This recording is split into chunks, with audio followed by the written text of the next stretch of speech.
Exit poll में उत्तर प्रदेश के 2 दिन बचे हैं और एग्जिट पोल के बहुत सारे इंडिकेशंस तो आ ही रहे हैं। बाकी हमारे एक्सपर्ट पैनल के पास चलते हैं, ओंकार जी, धीरेन्द्र जी और अभिषेक जी के पास, और उनसे जानते हैं कि छठे फेज में क्या हुआ और 7वें में क्या होना है। सब्सक्राइब कर लीजिए, सब्सक्राइब करने के साथ साथ लाइक कर लीजिए वीडियो को, और हमारे डिस्क्रिप्शन में जाके आप हमें फॉलो कर सकते हैं, सपोर्ट भी कर सकते हैं।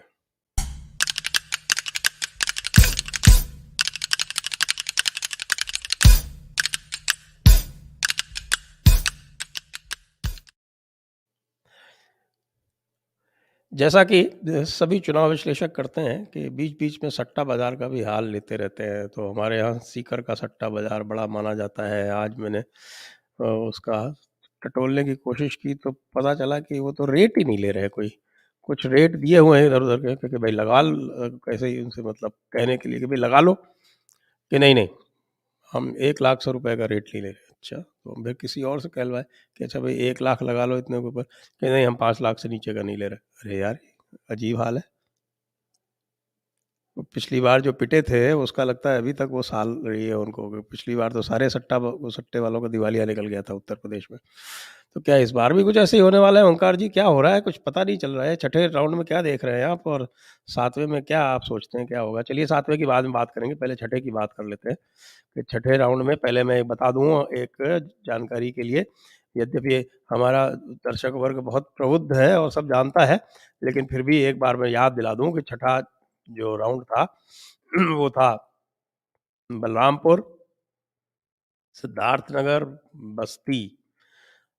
बस्ती के साथ क्या है वो संत कबीर नगर, जिसको हम पहले खलीलाबाद कहते थे।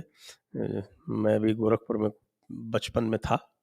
दूसरी तीसरी कक्षा मैंने गोरखपुर से की है और चौथी कक्षा मैंने कसिया, जो कुशीनगर कसिया जो है वो ट्विंस टाउन्स हैं, तो वो मैंने कसिया से की है, तो मुझे काफ़ी कुछ आइडिया है उस क्षेत्र का।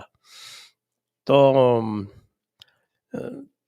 खलीलाबाद यानी कि संत कबीर नगर, मगहर है उसमें जहाँ पे कबीर जी के बताते हैं कि साहब उनका गोलोक गमन हुआ था। तो मगहर वाला संत कबीर नगर, खलीलाबाद इत्यादि, और गोरखपुर तो है ही है, महाराजगंज, और पडरौना यानी कि डिस्ट्रिक्ट कुशीनगर, हेडक्वार्टर पडरौना, और देवरिया और बलिया, ये ज़िले जो थे ये गए थे।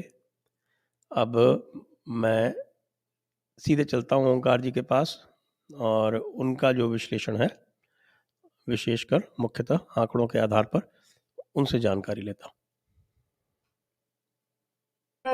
शो में बैठने से पहले थोड़ा सा देख रहा था कि कौन सा चरण था 2017 का जब भारतीय जनता पार्टी ने बहुमत हासिल कर लिया था।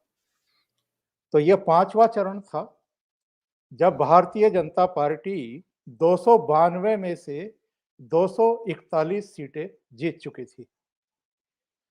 पहले चरण में 58 में से 53, दूसरे चरण में 113 सीटों में से 91, 91, तीसरे चरण में 172 में से 140 सीटें, चौथे चरण में 231 सीटों में से 191 सीटें, यानी बहुमत के बिल्कुल नजदीक पहुंच गई थी चौथे चरण में, और पांचवें चरण में 292 में से 241 सीटें। और उसके बाद जितनी सीटें मिली हैं 7वें चरण तक 2017 में, वो सारी बोनस थी, उसको लीड देने वाली थी और एक मैसेज देने वाली भी थी कि चीजें जो हैं वो बदल गई हैं और लोग समाजवादी पार्टी और बहुजन समाज पार्टी के प्रयोगों से, उनके कुशासन से आजिज आ चुके हैं और बदलाव चाहते हैं। 2012 और 2017 के बीच पूरे प्रदेश में जिस तरह की घटनाएं हो रही थी, ये उसी का परिणाम था कि 2017 में 224 सीटें जीतने वाली 2012 में समाजवादी पार्टी 47 सीटों पर आ गई थी और लगभग इतनी ही सीटें जीतने वाली 2012 में भारतीय जनता पार्टी 312 के आंकड़े पर पहुंच गई थी।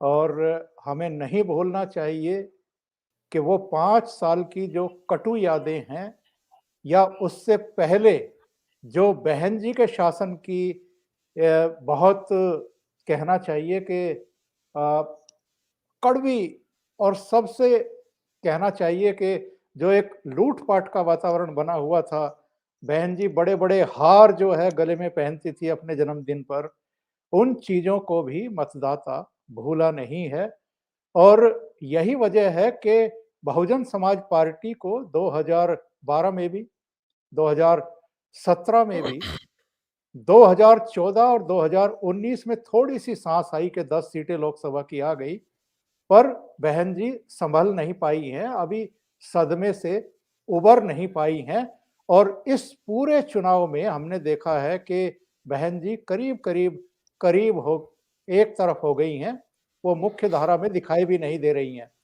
हाँ, जो 7वें फ़ेज़ की आपने बात की थी, वहाँ पर जाकर के ज़रूर या छठे उसमें भी कहीं-कहीं वो त्रिकोणीय मुकाबले बनाती हुई दिखाई दे रही है।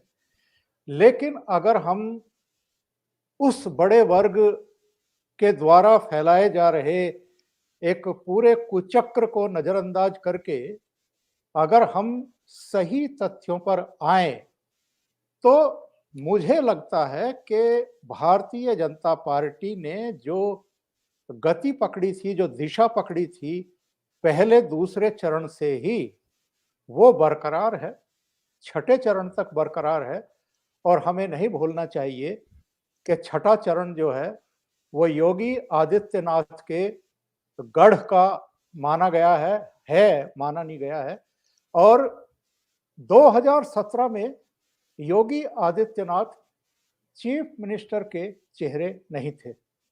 किसी को पता भी नहीं था कि जब चुनाव परिणाम आएँगे, तो उसके बाद योगी आदित्यनाथ मुख्यमंत्री बनेंगे।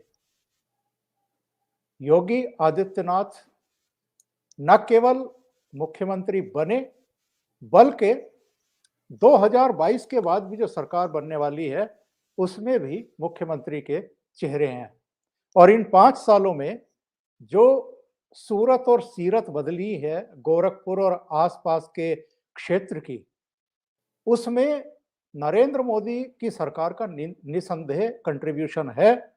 लेकिन अगर मुख्यमंत्री ढीला होकर के बैठ जाए, उसका शासन प्रशासन कंधे ढीले छोड़ दे, तो उन योजनाओं परियोजनाओं को आप मूर्त रूप नहीं दे सकते हैं, जमीन पर नहीं उतार सकते हैं। तो जितना काम इन 5 सालों में गोरखपुर और आसपास के इलाके में योगी आदित्यनाथ ने किया है, उसको और उनके चेहरे के साथ प्लस कर लीजिए। ऐसे में जब हम इन 57 सीटों का आकलन करते हैं, जिनमें से 46 भारतीय जनता पार्टी ने 2017 में जीती थी, तो मुझे नहीं लगता कि कोई बड़ा नुकसान भारतीय जनता पार्टी को होते हुए दिखाई दे रहा है। अगर हम उन जो तमाम तरह की चर्चाएँ कर रहे हैं और दावे कर रहे हैं कि अखिलेश यादव शपथ ग्रहण करने वाले हैं, वैसे तो वो पहले चरण से ही हर चरण के बाद उनको शपथ ग्रहण करवा रहे हैं और जब ये छठे चरण, 7वें चरण में आ गए हैं, तो मुझे लगता है कि 7 बार वो शपथ ग्रहण कर चुके हैं। लेकिन वस्तु स्थिति क्या है, ये ज़मीन पर एक्चुअल में दिखाई दे रही है। ट्रेंड जो है, वो दिखाई दे रहा है कि जो महिलाएँ हैं, वो केवल ये नहीं कि जो भारतीय जनता पार्टी के साथ जुड़ी हुई हैं, बल्कि वो भी जो जो परिवार भारतीय जनता पार्टी के साथ नहीं माने जाते हैं, उन परिवारों की महिलाएँ भी कास्ट बैरियर और रिलीजन बैरियर को तोड़ करके योगी और मोदी के नाम पर वोट कर रही हैं और ये बहुत बड़ा फैक्टर इस चुनाव में काम कर रहा है। और अगर हम ये मेरी धीरेन्द्र जी से भी बात हो रही थी, मेरे शो पर वो चर्चा कर रहे थे जी, और उनका उनका ये कहना था, हालाँकि जब उनका नंबर आएगा तो वो खुद अपनी बात कहेंगे, लेकिन चूँकि वो ज़मीन पर हैं और एक-एक सीट पर और जो भी बदलाव हो रहे हैं, उनको लेकर के उनको बिल्कुल कहना चाहिए कि फर्स्ट हैंड जानकारी है। जो फर्स्ट फेज़ से ही वो कह रहे हैं, जिसको हम नज़रअंदाज नहीं कर सकते हैं कि कुछ विधायकों के खिलाफ लोगों की नाराज़गियाँ हैं। पर मेरा ये आकलन है कि जब बड़े कॉज़ के लिए कोई वोट करता है, तब स्थानीय स्तर पर विधायकों के खिलाफ जो नाराज़गी होती है, जो गुस्सा होता है, वो मिनिमाइज़ हो जाता है और बड़े कॉज़ के लिए फिर वोटिंग होती है। हमने कई ऐसे लोकसभा चुनाव में भी, मैं आज मेरठ ज़िले में अपने गाँव में बैठा हूँ, जहाँ से बात कर रहा हूँ। जी। मेरठ से राजेंद्र अग्रवाल, उनके खिलाफ अच्छी खासी नाराज़गी थी।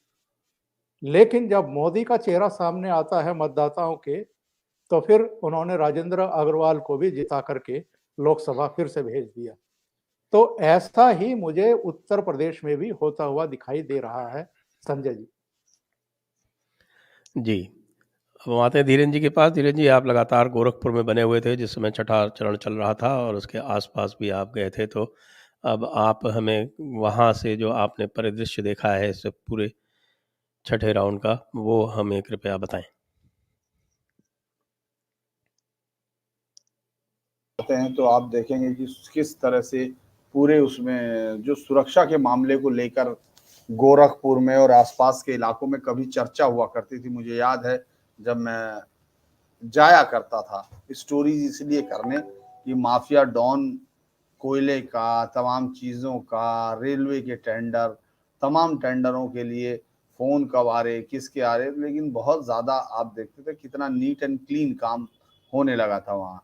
अब थोड़ा योगी जी ने गंदा कर दिया है क्योंकि अब वहाँ टेंडर भी पड़ने लगा, वहाँ बहस भी होने लगी और टेंडर पे टेंडर खुलने भी लगा। तो उसके बाद जो है इस बात से जनता को थोड़ा-सा मुझे लगता है कि बहुत जनता इस तरह की चीज़ों में ज़्यादा खुश रहती है कि हल्ला हो जाए, टेंडर पे बहस हो, टेंडर खुले, पहले क्लीन होता था। तो इस बात का बहुत वहाँ असर दिख रहा है और जनता कह रही है कि हमको यही चाहिए। अगर वहाँ चूँकि जब हम लोग घूम रहे थे तो एक ऐसी सीट पर अगर मैं कहूँ जिस पर योगी जी खुद खड़े हुए हैं, वहाँ से 60,000 से ऊपर का पिछली बार का जो अंतर था, वो अंतर इस बार कितना बड़ा होगा इस पर बहस है। हालाँकि अगर आप जाएँगे सोशल मीडिया पर तो आप देखेंगे बहुत सारे लोगों को जिनको आपने देखा भी है, जो ये कहते हैं कि किस तरह से योगी जी घिर गए हैं।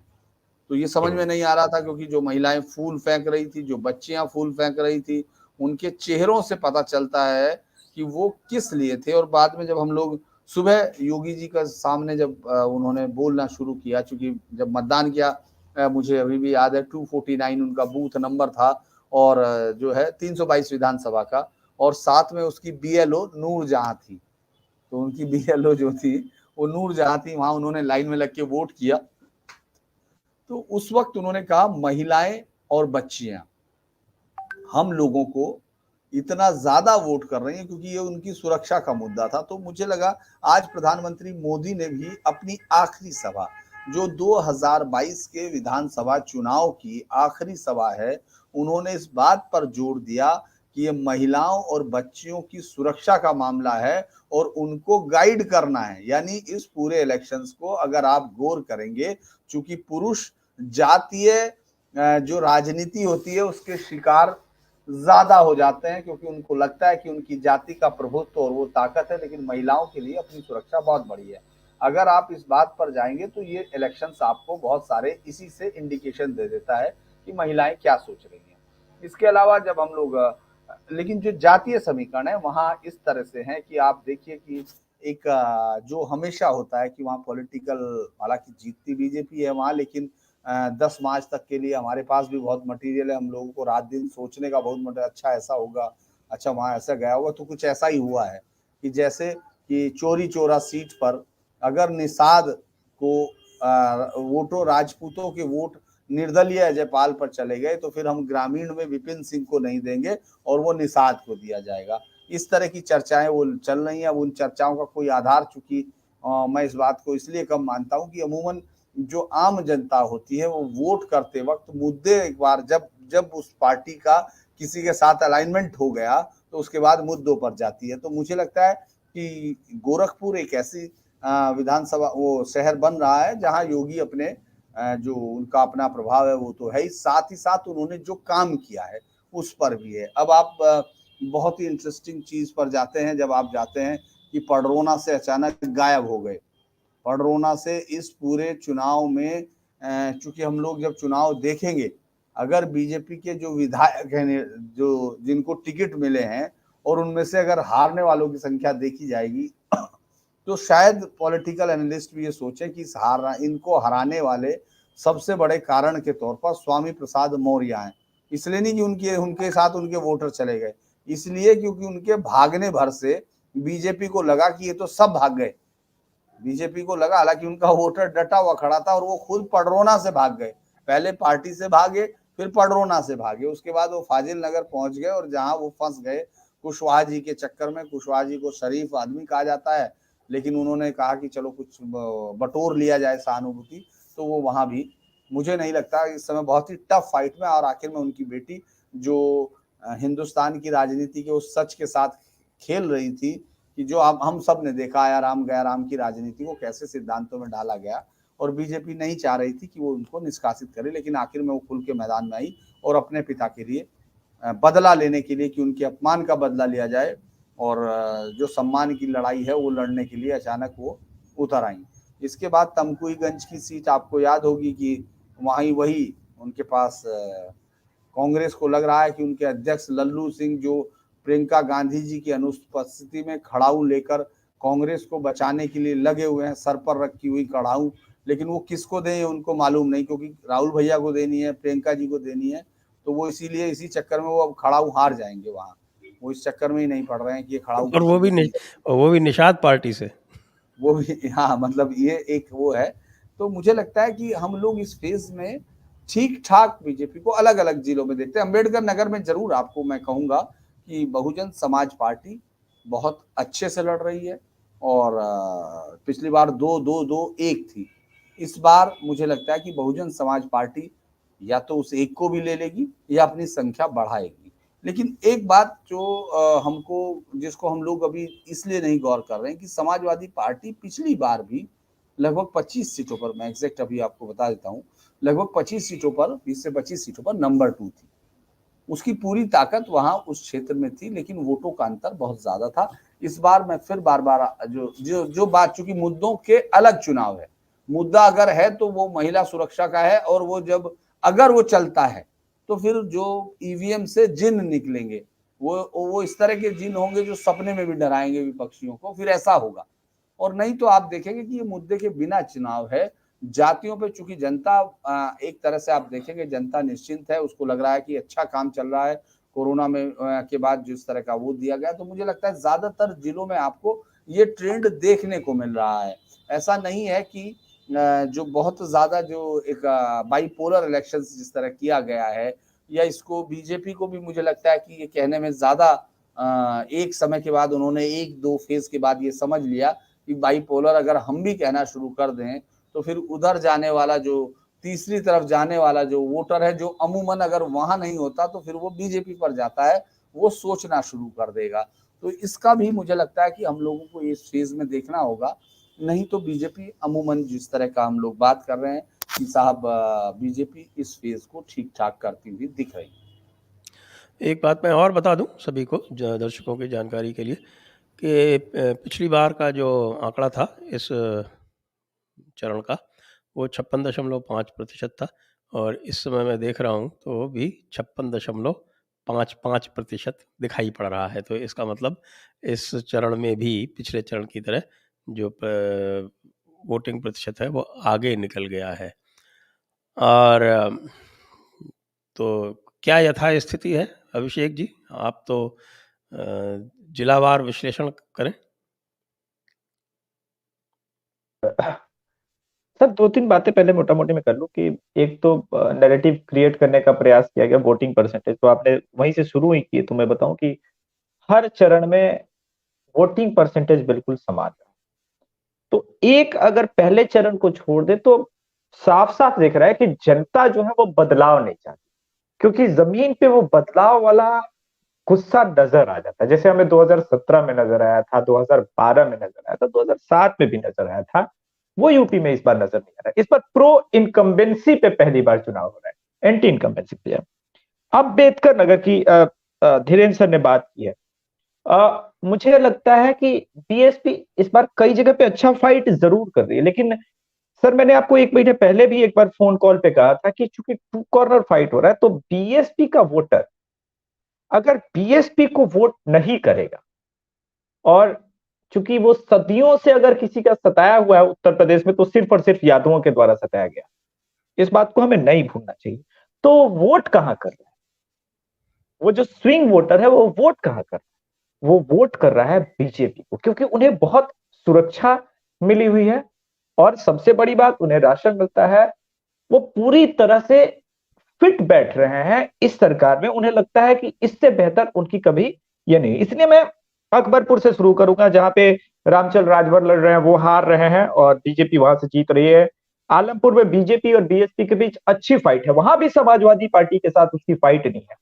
ये जो चीज हुई है, थोड़ा सा बीजेपी के लिए निगेटिव कर सकती है। अगर समाजवादी पार्टी के साथ फाइट होती तो वहां पे बीजेपी, जहां जहां समाजवादी पार्टी के साथ बीजेपी की फाइट हो रही है, वहां पे बीएसपी का वोटर बीजेपी की तरफ शिफ्ट होता हुआ नजर आ रहा है।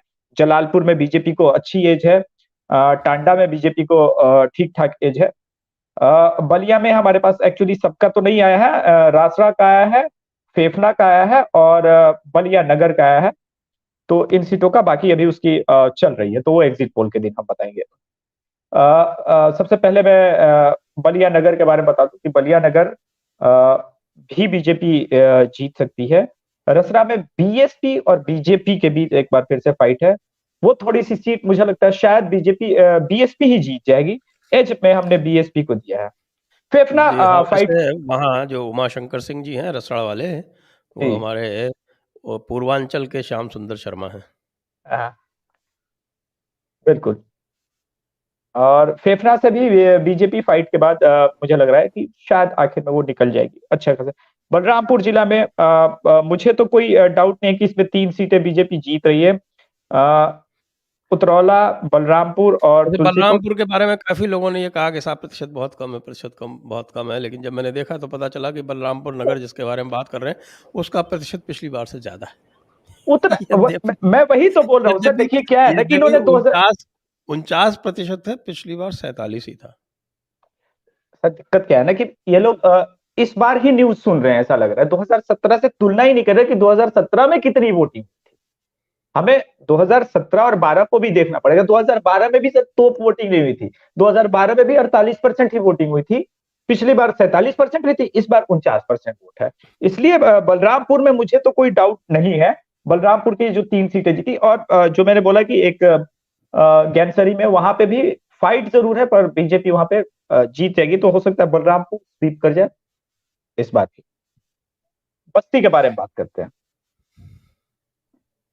बस्ती सदर भारतीय जनता पार्टी, कप्तानगंज से भी बीजेपी जीत रही है, और रुधौली से बीजेपी जीत रही है। बाकी 2 सीट जो है महादेवा और हैरिया का हमारे पास अभी तक अपडेट जो है प्रॉपर नहीं आया है। हरैया में समस्या बताई जा रही थी काफी। हाँ, हमारे पास अभी प्रॉपर अपडेट नहीं है, वरना मैं बता देता हैरिया और इसके बारे में नहीं। लेकिन कप्तानगंज में जो कुछ लोग बड़े सत्यवादी चैनल बोल रहे हैं कि कप्तानगंज में बीजेपी को मुश्किल हो रही है। मेरे पास जो इन्फॉर्मेशन है, मुझे कोई डाउट नहीं है किंतु परंतु कि कप्तानगंज बहुत अच्छे से जीतेगी। देवरिया में सर एक इंपॉर्टेंट सीट है पत्थरदेवा, वहां पे मंत्री साहब लड़ रहे हैं, प्रताप शाही जी भारतीय जनता पार्टी के, वो जीत रहे हैं। रुद्रपुर कारखाना जो है, रामपुर कारखाना जो है, वो बीजेपी जीत रही है। और भटपर पे एक बार फिर से पीएस, हाँ भाटपार से जो है वो फाइट है, बीएसपी के साथ ही फाइट है। ये भी अच्छी बात है। बीजेपी वही स्ट्रगल कर रही है, मैं बार बार बोल रहा हूँ, जहां पे बीएसपी के साथ बीजेपी की फाइट हो जा रही है, क्योंकि वहां पे बीएसपी का कोर वोटर जो है बीजेपी की तरफ शिफ्ट नहीं हो रहा है। अदरवाइज जहां भी थोड़ी बहुत मुश्किल आ रही है, और बीएसपी के लोगों को देखिए, इस चुनाव को पता है सर किसने हराया है?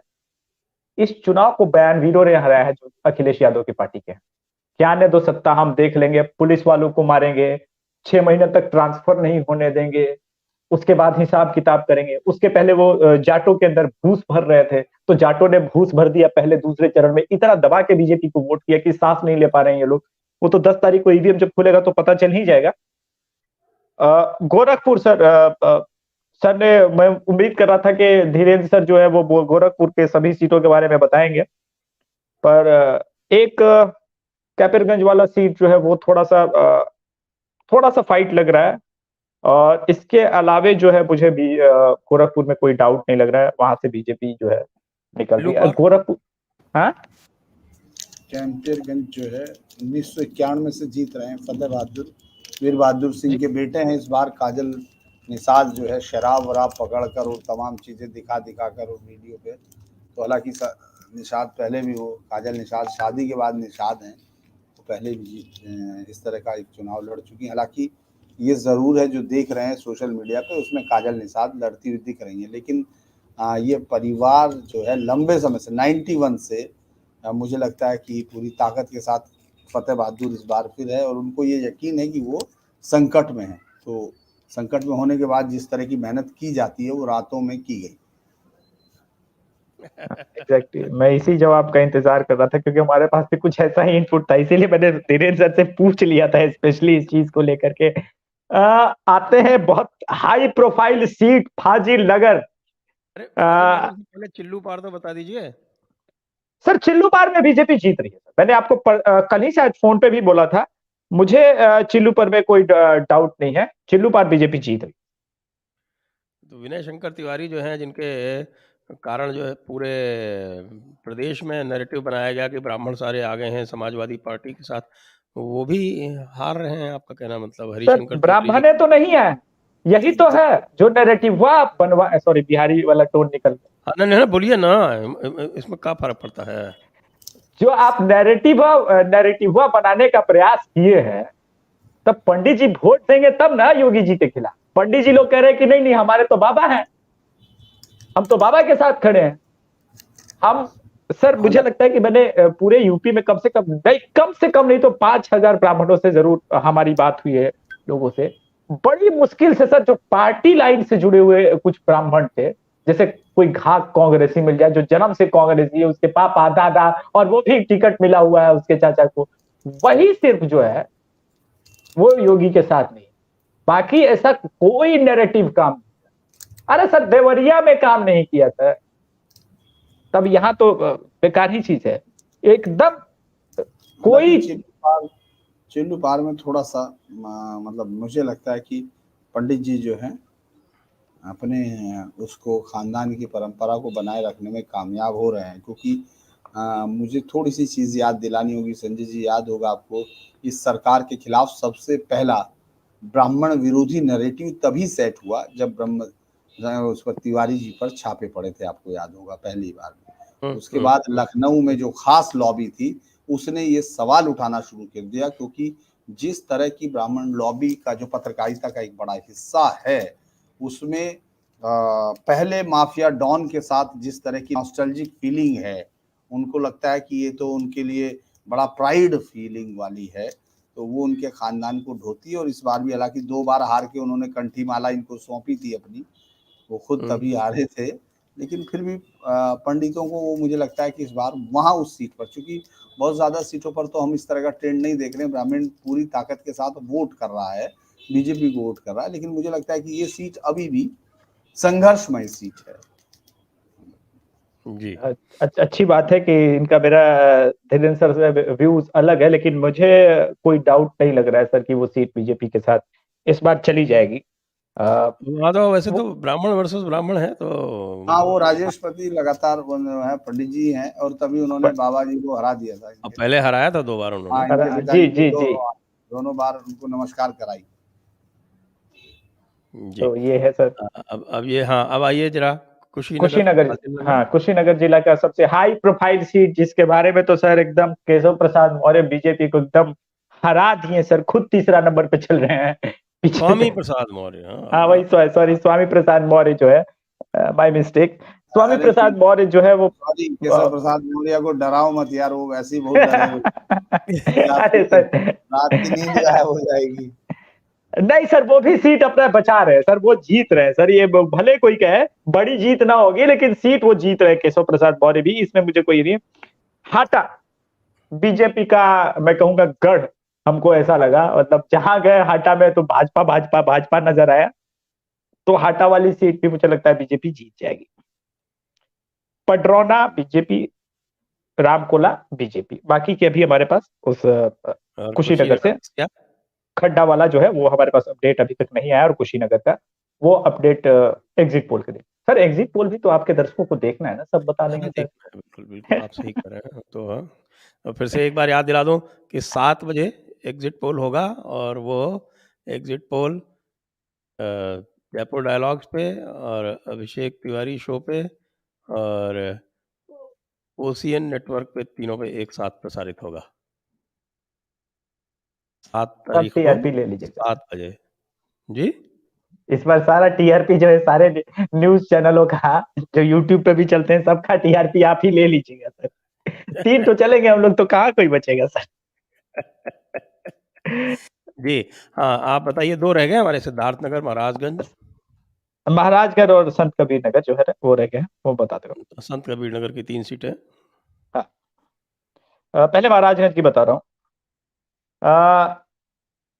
सिसवा और महाराजगंज, ये बीजेपी त्रिकोणीय फाइट पे थोड़ी सी फंसी हुई है, लेकिन दोनों में बीजेपी को एज है। नौतनवा जो है वो बीजेपी जीत रही है। नौतनवा। पनियारा, हाँ, अब पनियारा का अभी सर आना बाकी है हमारे पास। संत कबीर नगर का मैं बता नौ दूं 3 सीट। नौतनवा तो उनकी अमन अमरमणि मणि जी के की पास, सीट है। अमन मणि अमर के वाणी जी की पास है। सीट है अमन मणि, सर। अमन मणि। हाँ जी जी सर, लेकिन सीट किसी के पास भी अपडेट नहीं उतना पहुंचाए तो श्योर नहीं है, तो कैसे अभी बोले वो अपडेट। अमरमणि लड़ रहे हैं वैसे, बीएसपी से दोबारा लड़ रहे हैं, उनका क्या हाँ, हाँ, स्थिति है? बढ़िया लड़ भी रहे हैं और बढ़िया लड़ लड़ रहे भी हैं। बढ़िया रहे। पिछली बार इंडियन जीत गए थे वो। हाँ हाँ, लड़ भी बढ़िया रहे, वही बात है सर, इसलिए अ, संत कबीर नगर की 3 सीट है, खलीलाबाद, मेंधावल और धनकटा, और मुझे लगता है कि तीनों सीट बीजेपी। जी, सिद्धार्थनगर। ओके, सिद्धार्थनगर के बंसी डुमरिया। सर डुमरियागंज में एक चीज मैंने महसूस की, जो पिछली बार सीट पे धीरेन्द्र सर महसूस कर रहे थे, अगर यहाँ पे ब्राह्मण प्रत्याशी होता तो बीजेपी एक आसान जीत जाती। वो डुमरियागंज में थोड़ी सी नाराजगी थी, लेकिन फिर भी बीजेपी, अब वोटिंग जिसके बाद हुई है और उसके बाद जो बात हुई है लोगों से, ऐसा लग रहा है कि फिर भी बीजेपी जीत जाएगी। नाराजगी के बावजूद उतना हद तक डेंट नहीं हुआ, कपिल वस्तु बीजेपी जीत रही है। और शोहरतगंज का और बंसी का भी अपडेट आना हाँ, बाकी मौसी मौसी। है। जी, चलिए, अब आप हमें आंकड़े बताएं बताया टोटल। तो सर, 40 श्योर लग रहे हैं, बाकी में कुछ में फाइट है सर। अच्छा, ठीक है, तो हमारे पास जो आंकड़े आए हैं चिंतामणि जी की ओर से, उन्होंने 36 से 38 सीट बताई है, और उनके खाते में नौतनवा जो है वो बीजेपी जीत नहीं रही है। संभव है उनके हिसाब से, मुझे लग रहा है कि जीत जाएगी। जी। जी, तो ये तो हुआ छठे राउंड का हाल, और इस हिसाब से चलें तो हम टोटल करें तो आपका टोटल कितना हो गया? आप तो 210 पे पहले ही थे, जी जी, आप मैं 250 पे 250 पहुंच गए। 250 पे पहुंच गए, और चिंतामणि जी जो हैं वो 190 से, ये 30 और जोड़े तो वो अभी 226 तक पहुंचे। 226। आपसे बहुत पीछे चल रहे हैं। सभी से अनुरोध है कि आप कृपया प्रश्न भी पूछें, और जिनको भी, जहाँ भी, जिनके जहाँ चुनाव हो रहे हैं छठे सातवें में, उनका जो भी फीडबैक है वो भी देते रहें, और कोई उनको क्लैरिफिकेशन चाहिए तो हमारा पूरा एक्सपर्ट पैनल है यहाँ पर, कृपया पूछते रहें। तो अब हम चलते हैं 7वें चरण पर, और 7वें चरण में मैं सबसे पहले चलता हूँ 7वें चरण में, जो बता दूँ आपको कि कौन कौन से ज़िले हैं। इसमें आज़मगढ़ की 10 सीटें हैं, और 9 सीटें जौनपुर की हैं, गाज़ीपुर की 7 सीटें हैं, मऊ ज़िले की 5 हैं शायद। 1 मिनट में चेक कर लेता हूँ। मऊ की 5 है सर, मिर्जापुर की भी वही होगी। मऊ की 5 है, फिर आपके बनारस की 8 है, भदोही की 3 है, बनारस की 9 है ना सर?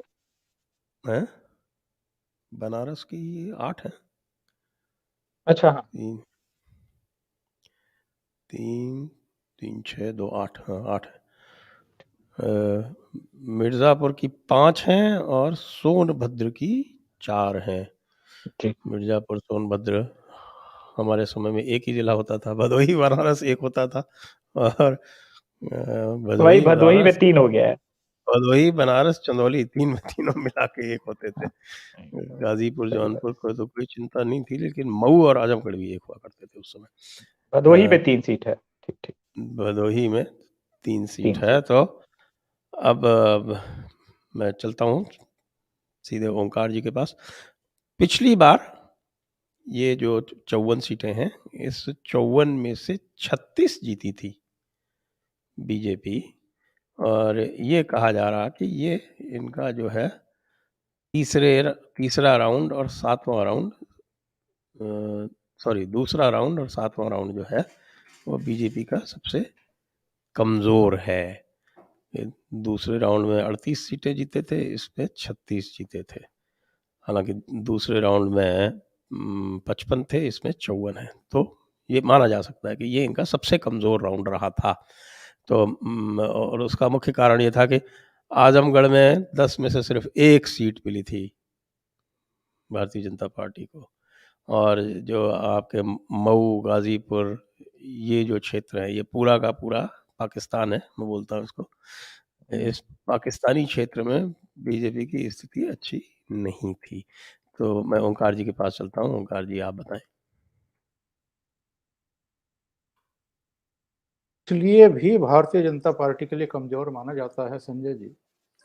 दूसरे चरण में भारतीय जनता पार्टी को 38 सीटें मिली थी और समाजवादी पार्टी को 15 सीटें मिली थी, और किसी भी चरण में समाजवादी पार्टी को 7वें और दूसरे चरण को छोड़ करके वो दहाई का अंक हासिल नहीं कर पाई थी। यानी केवल 2 चरणों में ही वो 2 अंकों में पहुंची थी। दूसरे चरण में 15 सीटें और 7वें चरण में 13 सीटें। बाकी तो पहले चरण में 2 सीटें, तीसरे चरण में 8 सीटें, चौथे चरण में 4 सीटें, 5वें में 3 सीटें, छठे चरण में केवल 2 सीटें। तो बस इसलिए आप समझिए कि दूसरे और 7वें चरण को किस लिए एक वर्ग के लोग ज्यादा महत्वपूर्ण मान रहे हैं समाजवादी पार्टी के लिहाज से। हो भी सकता है, मैं ये नहीं कह रहा कि वो गलत हैं, पर आगे बढ़ने से पहले मैं एक गाना गुनगुनाना चाहता हूं, अगर आप लोग इजाजत दें तो। जी, जी, आज हम आपकी आवाज़ भी सुन लेंगे जी गाने जी वाली। जी। जी। क्या से क्या हो गया बेवफा,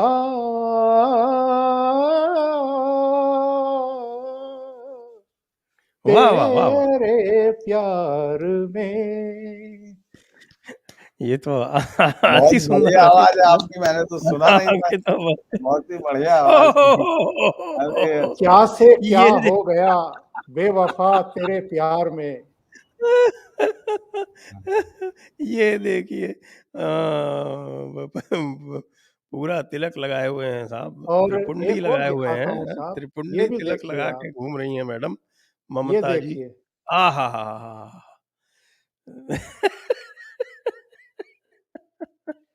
ये 7वें चरण ने क्या से क्या कर दिया है।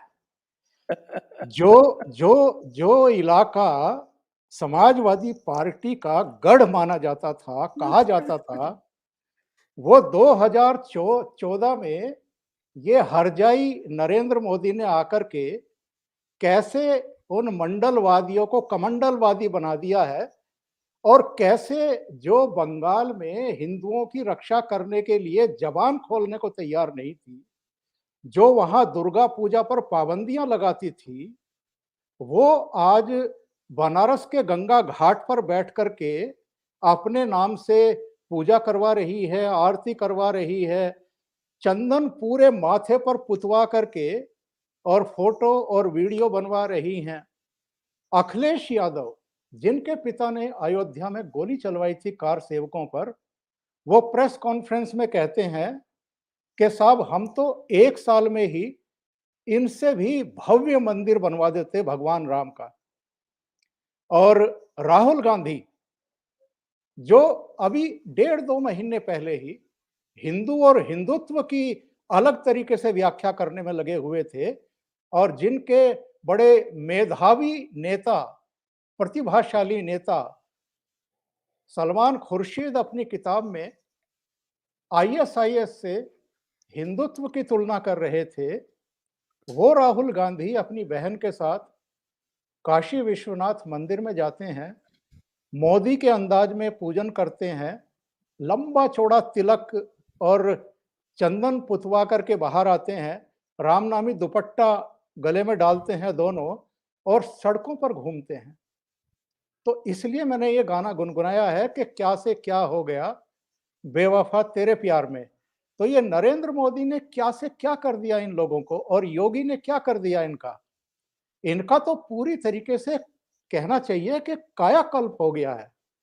मतलब जो लोग भगवान राम के मंदिर के निर्माण में तरह तरह की बाधाएं डालने की कोशिश कर रहे थे, अपनी वकीलों की फौज बार बार सुप्रीम कोर्ट में खड़ी कर देते थे, पर्दे के पीछे से ये लोग एक ऐसे चेहरों के साथ हाथ मिला करके काम कर रहे थे जो घोषित रूप से देश विरोधी हैं, रामद्रोही हैं, जो हिंदुओं को गालियां देते हैं, ऐसे लोगों के साथ खड़े हुए थे। उनके साथ ये मिलकर के सुप्रीम कोर्ट में हरदम प्रयास करते थे कि राम मंदिर का निर्माण ना होने पाए, कहीं इसका श्रेय भारतीय जनता पार्टी को ना मिल जाए। और 2019 के लोकसभा चुनाव से पहले भी हमने देखा था कपिल सिब्बल ने क्या कहा था सुप्रीम कोर्ट में कि अभी इस फैसले को टाल दीजिए, नहीं तो भारतीय जनता पार्टी इसको मुद्दा बनाएगी। आज तो काशी विश्वनाथ मंदिर के लिए जो भव्य कॉरिडोर बना है, उसी कॉरिडोर से होकर के भाई बहन गुजरे होंगे। और ममता बनर्जी आज अगर गंगा के घाट पर बैठती हैं तो उनको शायद पता होगा कि ये घाट जो गंगा के अलग अलग क्षेत्रों में अलग अलग नाम से घाट है, उनकी साफ सफाई किसने की है, वहां से जो गाद थी, गर्द थी, मिट्टी जमी हुई थी, उसका सौंदर्यीकरण किसने किया है, वो भव्य स्वरूप फिर से किसने प्रदान किया है।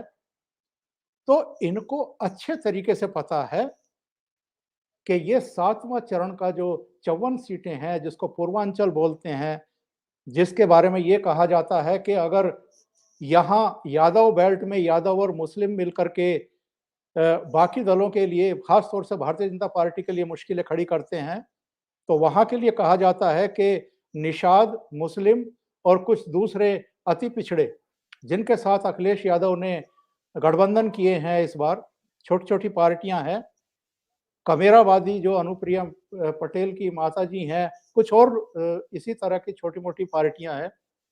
ये माना जा रहा था, कहा जा रहा था, दावा किया जा रहा था कि इसी सोशल इंजीनियरिंग के बल पर अखिलेश यादव धमाका करने वाले हैं, वापसी करने वाले हैं।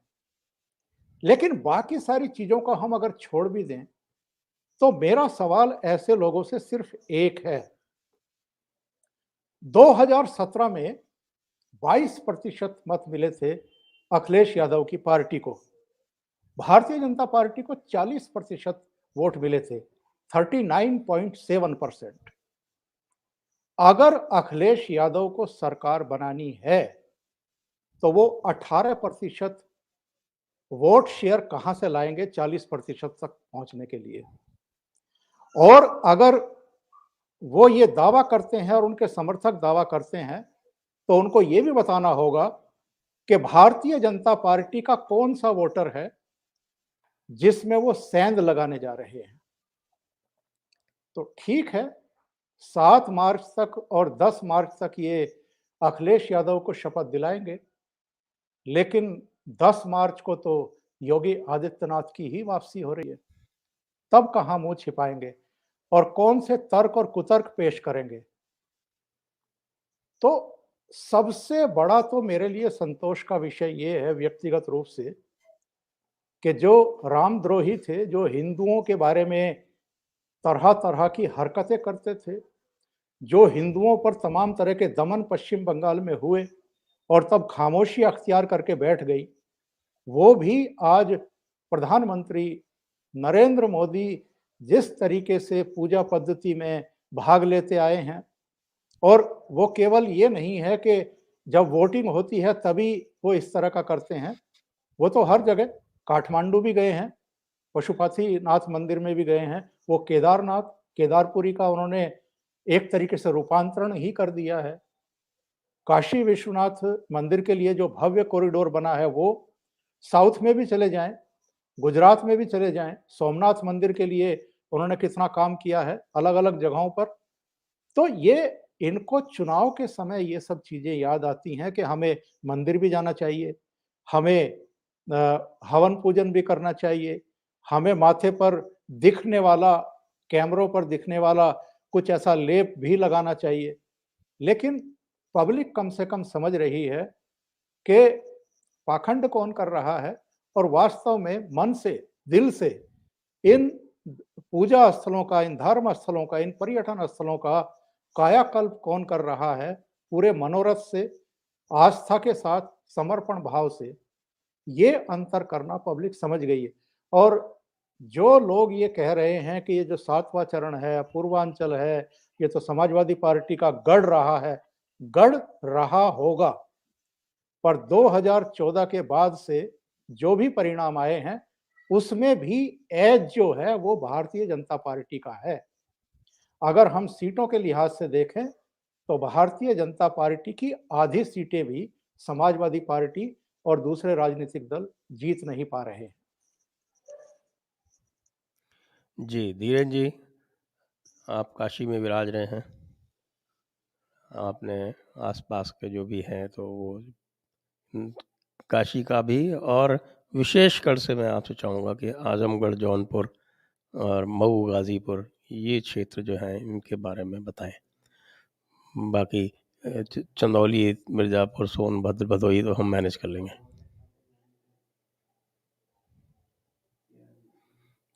म्यूटेड है।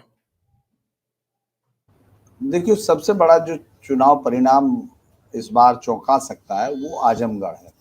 आजमगढ़ में पिछली बार 10 में से 1 सीट आई थी, लेकिन जब मैं आजमगढ़ में था तो दुर्गा प्रसाद यादव जो हैं, दुर्गा यादव, जो लगभग 6-7 बार से हैं, शायद लगातार 7 बार से वो हो गए हैं और वो हारे नहीं हैं। उनको जिताने के लिए 7 अलग-अलग जगह सभाएं, और चर्चा ये थी कि मुलायम सिंह यादव आएंगे, चूँकि मुलायम सिंह यादव करहल गए और वहाँ आएंगे। दुर्गा यादव, जब मैं वहाँ घूम रहा था तो मैंने अलग-अलग लोगों से बात की आजमगढ़ में। लीडराबाद, चूँकि लीडराबाद चौराहे पर सब कुछ फैसले हो ही जाते हैं, तो मैं लीडराबाद भी गया और मैंने वहाँ पूछा, तो एक चीज़ जो नई थी इस बार कि साहब, आजमगढ़ सदर में गली-गली, उन गलियों में एक तो पहले कभी दुर्गा यादव को कभी भी किसी ने हाथ जोड़कर वोट मांगते नहीं देखा था गलियों में।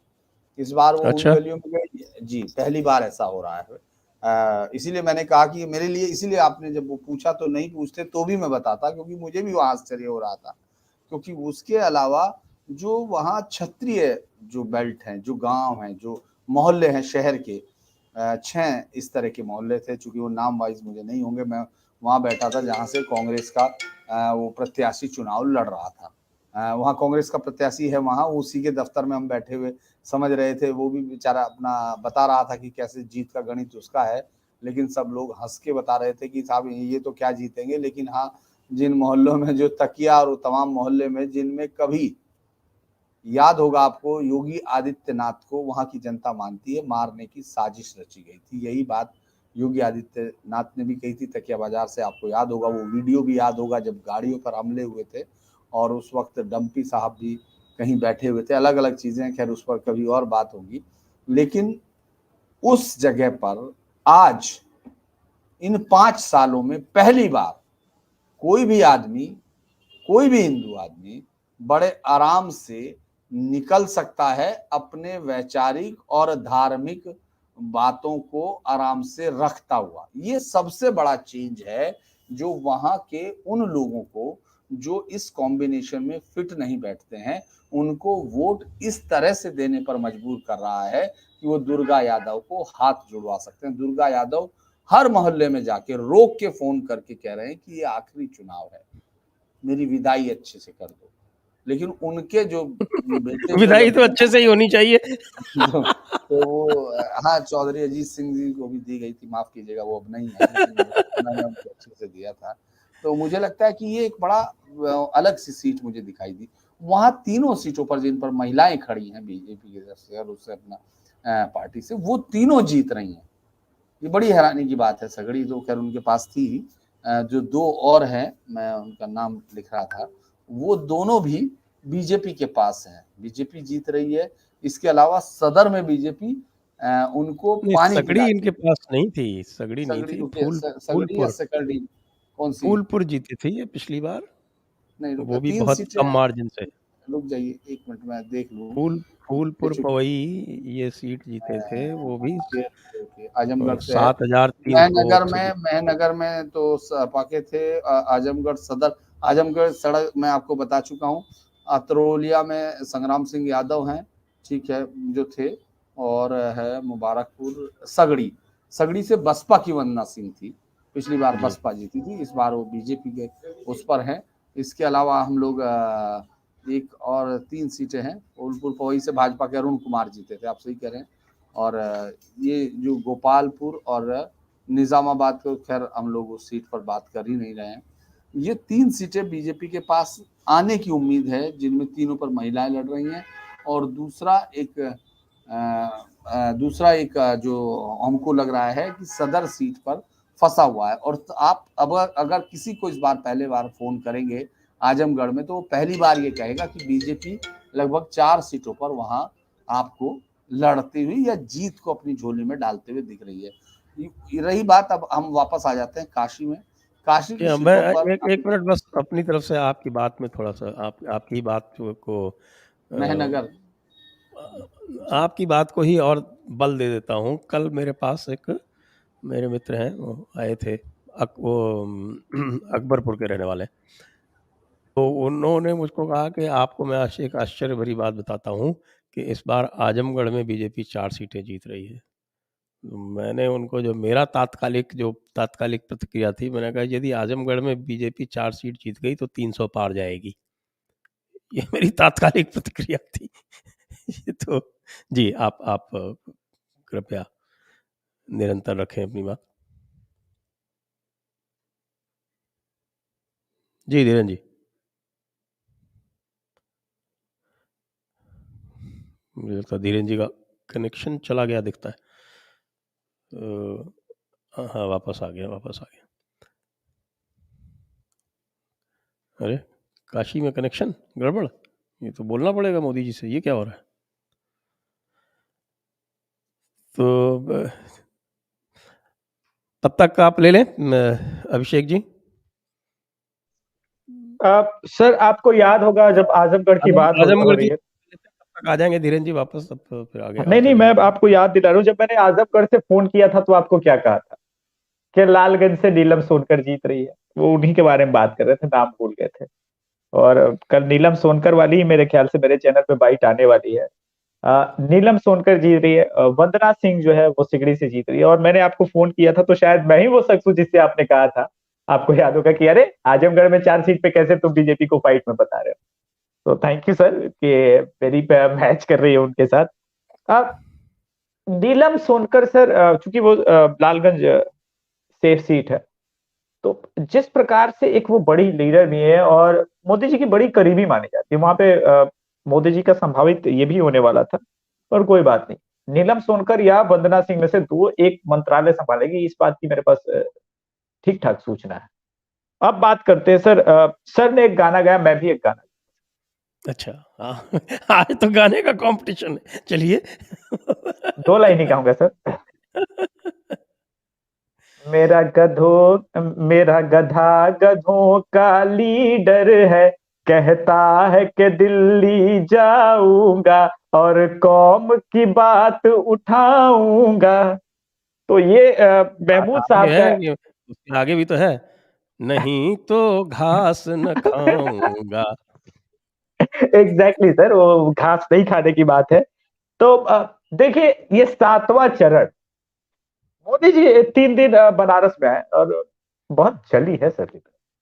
अब कल का विश्लेषण कुछ लोग कर रहे थे कि बीजेपी तो हार ही गई है, मोदी जी बनारस में 3 दिन इसलिए रुके हुए हैं कि वो अपनी 8 सीट बचा करके अपनी इज्जत बचाना चाहते हैं। ऐसा है भाई, ये 2014 से लगातार यही बात कही जा रही है हर बार, क्योंकि हर बार जो है वो आखिरी चरण में बनारस में वो समय अपना व्यतीत करते हैं और और सबसे हर बड़ी बार बात यही सर, कहा जाता है, तो इसलिए इसमें कोई नई बात नहीं। सबसे बड़ी बात पता है सर, ये पप्पू केड़ी के पास जाते हैं चाय पीने, वो पॉलिटिकल अड्डा है। अगर कोई पप्पू की अड़ी बनारस का मेरा मित्र सुन रहा होगा तो उसे पता है कि वहां पे सुबह 7 बजे से लेकर के और फिर शाम में 5 बजे तक एक से एक राजनीतिक विश्लेषक मिल जाएगा जो आपको 8 सीट का हाल सिर्फ उसी चाय दुकान पे बता दे, कहां से कौन जीत रहा है क्या। आपको ज्यादा मेहनत करने की जरूरत नहीं। पप्पू की अड़ी ने उसने अपना नाम बदल दिया है, उसने उसके ऊपर धीरेन जी बता रहे थे मुझको, उसका नाम रख दिया है पप्पू ने बुद्धि संवर्धन केंद्र। नहीं, मैं भी वहां पे गया था और बाकी बड़ी दिलचस्प जगह वहां पे, तो मोहल्ला हंसी की शूटिंग भी हुई थी। मेरा कहने का मतलब है कि बनारस की 8 सीटें तो आप भूल जाइए, मैं सीटें गिनवा दे रहा हूँ। जब मैं गया था भदोही तो मैंने आपको फोन करके कहा था कि यहाँ की 2 सीटें निकली, जौनपुर से 4। एक सर दिलचस्प है, जौनपुर में एक सीट पर जदयू फाइट कर, अच्छा, हाँ, एक सीट पर जेडीयू फाइट कर रही है। शायद मछली बाजार है या मेहावल, मुझे एग्जैक्ट ध्यान मछली नहीं आ शहर रहा है, है। हाँ, मछली वो शहर। वो मेरे पास जब डिटेल है, वहां पे जदयू फाइट ही नहीं कर रही सर। मे भी जदयू इस बार वो सीट निकाल ले, वो इंडिविजुअल कैंडिडेट के भरोसे। बहुत कमाल, वो राजपूत ही है और माने जाते हैं वैसे तो। योगी जी के प्रति उनका सॉफ्ट ये है, तो एक सीट जीतेगी भी तो वो वापस चले जाएंगे वहीं पे, वो तो लागू भी नहीं होगा ना दल बदल कानून। हाँ, हम यहाँ पे जदयू का कौन सा तीर मारेंगे। लेकिन एक सीट जौनपुर से मुझे लगता है कि इस बार जेडीयू जरूर निकालेगी, जो सीट की मैं बात कर रहा हूँ। अगर मुझे लग रहा है कि जौनपुर का कोई मित्र सुन रहा होगा तो आपको कमेंट सेक्शन में शायद बताएगा। मेरे पास तो स्क्रीन पर नहीं नजर आएगा कौन सी वो सीट है, लेकिन हमारे पास पुख्ता इंफॉर्मेशन। इसके अलावे सर, मऊ तो खैर आपने सही फरमाया, इस्लामाबाद जो भी कहना है, मऊ हाँ, गाजीपुर लेकिन गया। मऊ मऊ में भी पिछली बार सिर्फ एक ही सीट जीते थे ये लोग, और इस बार तो अब्बास अंसारी जो है वो, उनको समाजवादी ने टिकट नहीं देके राजभर की उससे आपकी पार्टी से टिकट दिलवाया। अभी तो हमें राजभर के बारे में बात करना है, जहूराबाद के बारे में भी बात करनी। हमको नहीं लगता सर जहूराबाद पर, हम बहुत जगह फोन किए सर, जैसे कि मैं आपको हर रोज अपडेट देता हूँ। जहूराबाद मैं ऑलमोस्ट वोटिंग के पहले श्योर हूँ, वोटिंग के बाद तो खैर पता चल ही जाएगा, लेकिन ये नहीं निकल रही है सर उससे। लाख जतन कर ले वो, चाहे घोड़ा घास खाए या गधा घास खाए ना खाए, लेकिन वो दिल्ली जाके अपनी कौम की बात उठाएगा। अब इसीलिए मैंने वो गाना गाया था कि वो लीडर है, अब कोई पर्सनल नेता का नाम ना ले ले, जिस तरह से फोटो दिखाया था उन्होंने, मैं फोटो नहीं दिखाऊंगा, लेकिन वो ये वाकई वो लोग लीडर है। एक चीज इस पूरे इलेक्शन कैंपेन में जो सभी पैनलिस्ट मिस कर रहे हैं, इनके पास एक ऐसा नेता नहीं है समाजवादी पार्टी में जो अपने बूते, अखिलेश यादव के हटा दे तो अपने बूते 10,000 लोगों की भीड़ जमा कर पाए, एक ऐसा नेता नहीं। और ये बहुत बड़ा ड्रॉबैक है। दूसरा, ग्राउंड पे जब मैं रहा हूं, हर चरण बाई चरण इन्होंने अपने मुद्दे, अपने वादे बदल दिए। ये बताता है कि कितना लैक ऑफ कॉन्फिडेंस है इनके अंदर। कभी ये फ्री दे रहे हैं, कभी ओपीएस की बात करेंगे, वो चुनाव आते आते ओपीएस गायब हो गया। अब हम आपसे जिलावार लेंगे, पहले हम धीरेन जी की बात पूरी जी, करवा लें। धीरेन जी, आपके साथ षड्यंत्र हो रहा है काशी में, आपका कनेक्शन काटा जा रहा है। दरअसल बहुत ही इंटरेस्टिंग बात हो रही थी काशी में, चूंकि कल मैं जब पप्पू से मिलने गया, सुबह ही हम लोग बात कर रहे थे, चूंकि 2023 13 से याराना वाली बात है, लगातार लंबे अरसे से वहीं, क्योंकि काशीनाथ सिंह काशी जिन्होंने भी पढ़ा है वो पप्पू को जानते हैं। काशीनाथ सिंह का जो काशी काशी है उसने पप्पू की पूरी कहानी बहुत सारी, तो मैं 2013 में बाकायदा वहाँ काशीनाथ सिंह जी को भी एक बार मैंने बुलाकर यहाँ बातचीत की नदी में, माँ गंगा में, मतलब के अंदर हम लोग जब बातचीत कर रहे थे तो काशी कैसी पर बात हो रही थी। पप्पू ने 2014 से मैंने जब लोकसभा चुनाव कवर किया था, फिर मैं 2019 में उन सेम ट्रैक पर कवर करने गया उन्हीं जगह पर। तो जो सबसे बड़ी चौंकाने वाली चीज थी वो पप्पू की दुकान पर 6x3 का बोर्ड लगा हुआ था जिस पर लिखा हुआ था अंतरराष्ट्रीय बुद्धि संवर्धन केंद्र। यहाँ कुलपति, मैं उप मैंने अभी कुलपति, बताया आप जब जी नहीं जी थे जी, तो। अच्छा वही तो, उसी पर कल बातचीत भी हुई। तो खैर, तो उस दुकान के अंदर का फैसला ये कह रहा है कि जो नीलकंठ तिवारी से जो नाराजगी थी, सेवापुरी की एक सीट है जो आज भी लगता है कि आज इसीलिए प्रधानमंत्री मोदी उसी में जब सभा कर रहे थे तो उन्होंने बहुत सारी चीजें कही। एक और बड़ी इंटरेस्टिंग बात, उन्होंने सोनेलाल पटेल को याद किया। उन्होंने कहा कि ये तो बाद में आई है लेकिन मेरे रिश्ते सोनेलाल पटेल के साथ भी थे, वो बहुत, तो कोशिश जो प्रधानमंत्री मोदी ने की है, और मैंने जो कल परसों मैंने चाय की दुकान पर बैठे हुए जब तक मोदी नहीं आए थे तब पूछा और उनके आने के बाद कहा, तो एक बड़ा इंटरेस्टिंग अंदाज में उन लोगों का, वहां का अगर मैं भाषा इस्तेमाल नहीं कर सकता हूँ क्योंकि वो तो बनारसीपन है और हमारे चैनल पे स्ट्राइक लग जाएगी, बनारसीपन तो वहीं का ठीक रहेगा। उसने कहा वो काम हो गए, मतलब नीलकंठ निकल गए क्योंकि मोदी जिस काम के लिए आए थे वो करके निकल गए। एक और चीज है जो मुझे लगता है धनंजय सिंह की सीट के बारे में वो कह रहे थे कि वहां वो सीट लड़ रही है तो वो जीतते हैं, और राजा भैया के साथ जो इस बार का गठबंधन है उसमें धनंजय भी अखिलेश यादव के खिलाफ पूरी तरह से मुखर है और बहुत ही ज्यादा तरीके से मुखर है। वहां वो ठीक ठाक लड़ाई हो रही है। इसके अलावा यहाँ ये की जो जौनपुर की मलहनी सीट है, वहां से जीत मलहनी रहे हैं ये मलहनी, हाँ मलहनी। जेडीयू तो के उसके धनंजय सिंह। अलावा एक सैयद राजा भी मुझे लगता है कि आपकी पसंदीदा सीट होगी जिस पर नजर रखेंगे हम लोग। सुशील सिंह वहां रहेंगे तो जिन पर आरोप लगे कि 25 जो ये तो खैर धनंजय का तो इनाम के बाद आरोप लगे, और मुझे लगता है कि जो काशी या इसके आसपास की जो कहानियां थी, जो दिक्कतें थी वो प्रधानमंत्री मोदी के आने से दूर हुई है, क्योंकि बात सिर्फ वही थी, सौरभ को लेकर बात हो चाहे कैंट पर, चाहे वो नीलकंठ तिवारी को बात हो, चाहे फिर वो पटेल पर बात हो, उन सब बातों में, या रविंद्र जायसवाल के लिए कल जब हम लोग ज्यादातर लोगों को लेकर परेशानी, लेकिन नीलकंठ तिवारी वाकई काफी हद तक परेशानियों में थे। लेकिन मुझे लगता है ये इसी तरह की परेशानी थी, आपको याद होगा जब शंकर, शायद पूरा नाम शंकर चौधरी या शंकर देव शंकर, राय चौधरी हाँ जो थे हाँ दादा, जी, तो वो क्या है दादा कि का जब नीलकंठ टिकट कटा था, तो आपको याद होगा सबने कहा था उड़ गए, दादा ने उड़ा दिया, नीलकंठ को कोई मतलब नहीं। तो वहां से मैं नीलकंठ की जीत पर ही आश्वस्त था क्योंकि वोट पार्टी का था। मुझे लगता है कि इस बार ये ज्यादा जरूरी होगा कि पार्टी अपने कैंडिडेटों के लिए ज्यादा संघर्ष करी। आज एक और बातचीत है जो मैं आपको बताऊंगा नीलकंठ की समस्या यही है कि उनकी लगातार तुलना 5 वर्ष जो है वो दादा से होती रही। अब वो दादा का हालांकि जो सहज स्वभाव था वो नीलकंठ जी, में है नहीं। वो नहीं है, बिल्कुल एकदम सही आपने बात पकड़ी। उनकी एरोगेंस लगती है लोगों को, क्योंकि दादा आपको किसी भी अड़ी पर चाय पीते हुए मिल जाते थे, फिर किसी से बतियाते हुए उसी अंदाज में, वो नहीं है। ये मंत्री भी बन गए तो इनको और ज्यादा।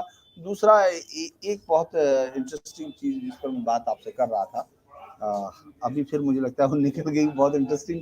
हाँ, प्रधानमंत्री मोदी ने आज एक और बात की। प्रधानमंत्री मोदी ने इस पूरे चुनाव में 3 चीजें पकड़ी हैं। आपने देखा होगा आवारा पशुओं का मुद्दा, योगी आदित्यनाथ उसको नहीं उठा रहे थे। अब उनके क्या है, योगी आदित्यनाथ का एक स्वभाव है, वो अपनी चीजों को आगे जाके लड़ते हैं, अपनी गलतियों को अभी उस तरह से स्वीकार करके आगे बढ़ने का शायद उनका प्रशासनिक अनुभव इस बार दिखेगा हमको। लेकिन प्रधानमंत्री मोदी ने उन्नाव की रैली में उसको हल करने की तरफ, तो आप देखेंगे उसके बाद आवारा पशुओं के मुद्दे की बाइट्स आपको सुनना बंद हो गई, अचानक सुनना बंद हो गई।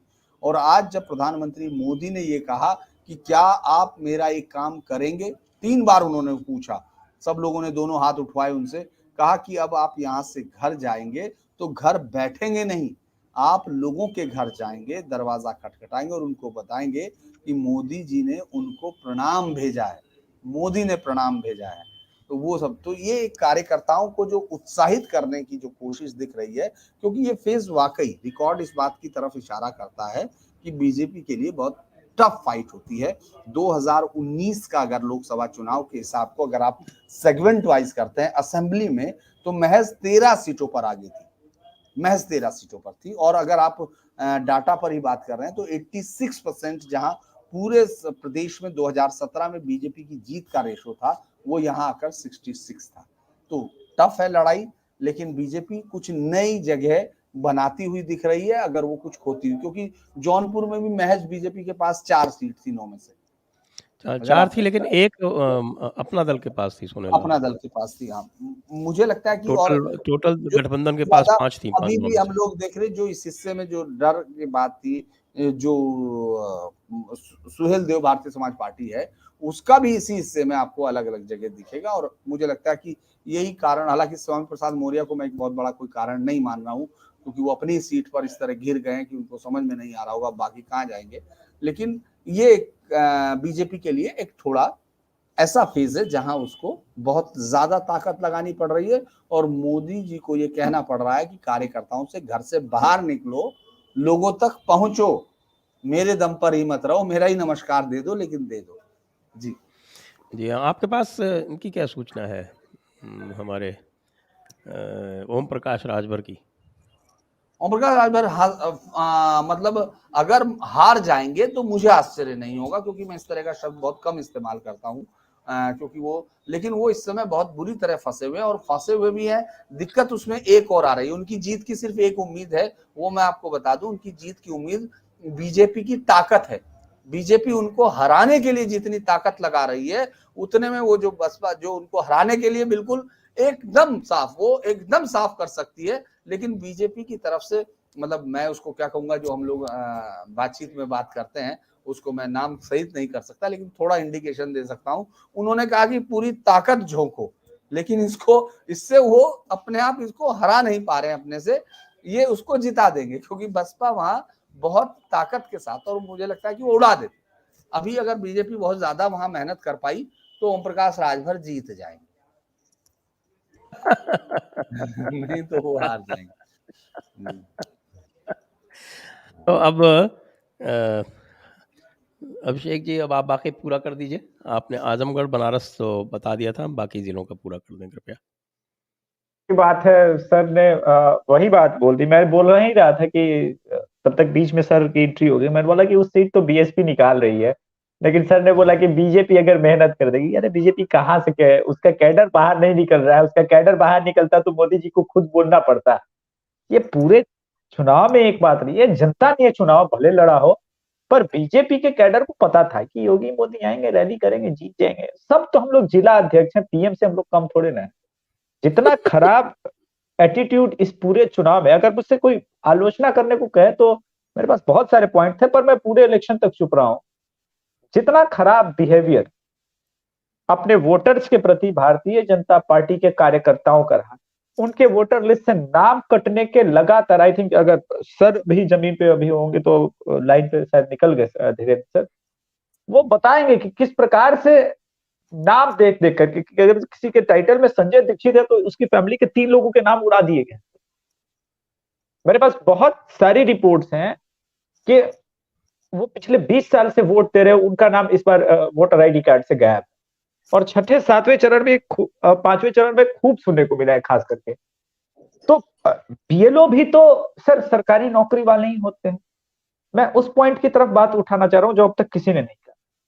और अखिलेश यादव ने इस चुनाव में एक बहुत बड़ा प्रॉमिस किया था कि नौकरी जो है बबुआ परमानेंट कर देंगे, आएंगे तो। बीएलओ तो तुम लोग हो ही, तो उन्हें पता है कि बीजेपी का वोटर कौन कौन से कास्ट से आता है, खूब नाम काटेगा। और ये अच्छी खासी, मतलब 1% हो सकता है। तो बड़ी अजीब बात है, क्योंकि ये तो मुख्य काम संगठन का यही होता है कि वो इलेक्टोरल रोल्स वॉच करे, उसमें अपने लोगों के नाम लिखवाए। यदि किसी का नाम कटता है तो उसका टाइम होता है ऑब्जेक्शन करने का, 1 महीने का ऑब्जेक्शन का टाइम होता है, उसमें ऑब्जेक्शन करे, ऑब्जेक्शन करके उनके अगर किसी के नाम कट गए तो वो कटवाए। ये अगर एक संगठन यही नहीं कर सकता तो फिर संगठन कर क्या रहा है नीचे? यही इसीलिए तो सर मैं इस संगठन से नाराज हूँ सर। आपके कमेंट सेक्शन में हो सकता है इस बात पे मोहर भी लग जाएगी, जो लोग मुझे देख रहे होंगे नाम कटने के, वो शायद आपको बताएंगे भी। ये बहुत बड़ा 5वें, 6ठे और मुझे लगता है कि 7वें चरण में भी ये बात उठेगी ही उठेगी, नाम वोटर लिस्ट से कटने के, और एकदम निष्क्रिय रही है बीजेपी का कहना। तो अब देखना है कि इस पे क्या हो सकता है, पर मेरे हिसाब से फाइट बहुत टाइट है इस चरण में। और अगर बीजेपी नंबर्स हाँ, अगर बीजेपी 25 भी ले आए तो आई बी वेरी मच हैप्पी। केवल 25? हाँ सर, बहुत सारी सीटों पे है वो, अभी नहीं बोलूंगा, वो तो एग्जिट पोल के दिन बोलूंगा। मुझे लगता है कि अगर 25 लेके आ जाए बीजेपी तो आई बी वेरी हैप्पी, क्योंकि यही वो एक्चुअली दूसरे चरण से भी ज्यादा बीजेपी को फाइट जो है ना इसी चरण में मिलेगी सर। इस चरण में सर यादव और मुस्लिम कॉम्बिनेशन कई जगह पे सर 46%, 57%, 50% पहुंचता है सर। यही वो चरण है, और यही वो चरण है जो मुझे कॉन्फिडेंस देता है कि बीजेपी क्यों बाकी चरणों में जीतती है। अरे जब यहाँ 50% हो तो क्या लखनऊ में तुम विनिंग कॉम्बिनेशन में रहोगे? हमको पता है ना कि कहाँ क्या डेटा है। हाँ, लेकिन इसीलिए ये आजमगढ़ में तो आप 4 सीटें दिलवा रहे हो। चलिए, हाँ अ, आजमगढ़ में वाकई सर मैंने काफ़ी समय हो गया, आप कुछ प्रश्न ले लेते हैं। जी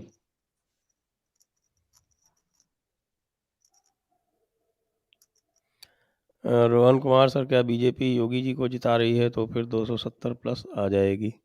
देखते हैं, वो एग्जिट पोल में तय करेंगे। नेक्स्ट, दिवांश शुक्ला, विधानसभा 173 में 73 मतलब लखनऊ ईस्ट अपने साथ 52 लोगों को वोट कराए हैं बीजेपी को। अरे वाह दिव्यांश जी, भाई कमाल है। दिल जीत लिया है हैं? तो आशुतोष टंडन जी जीत गए मतलब पक्का। नेक्स्ट, जियोलाइट, सबको प्रणाम। खेद के साथ कहूँगा मेरे कानपुर नगर की अभिषेक जी ने निहायत ही भद्दी एनालिसिस करी। हिंदुत्व की सौगंध, बीजेपी यहाँ 9 सीट नहीं जीत सकती। तो 9 तो उन्होंने जिताई भी नहीं थी। मैंने 9 सीट आपने कब कानपुर में दी? आप 9 तो कानपुर नहीं वाला जिताई। एनालिसिस खोल लीजिए भैया, लगता है कि कुछ और सुन के आया। मुझे तो अच्छी तरह से याद है, 9 तो नहीं जिताई थी। 2 सीट तो इन्होंने आउट करी थी उसमें से। और 7 सीट सर अभी भी कायम हो सर, 7 सीट बीजेपी जीत रही है सर। दी हाइपर रायता विंगर, बनारस में राजभर योगी महाराज बाबा इन सबके जगह सीधे बोल रहे हैं, बुलडोजर को जिताएंगे बोल रहे हैं। क्या जमीनी स्तर पर किसी ने ऐसा सुना है? नहीं बताइए ये भी। सही नहीं, मैंने सर अपने चैनल पे बाइट भी चलाई थी। वो भदोही की जो ये है राजभर कम्युनिटी से जो है ग्राम प्रधान, वो लोग बुलडोजर जैसे शब्दों का इस्तेमाल करते हैं, योगी चाहिए जैसे शब्दों का इस्तेमाल करते हैं।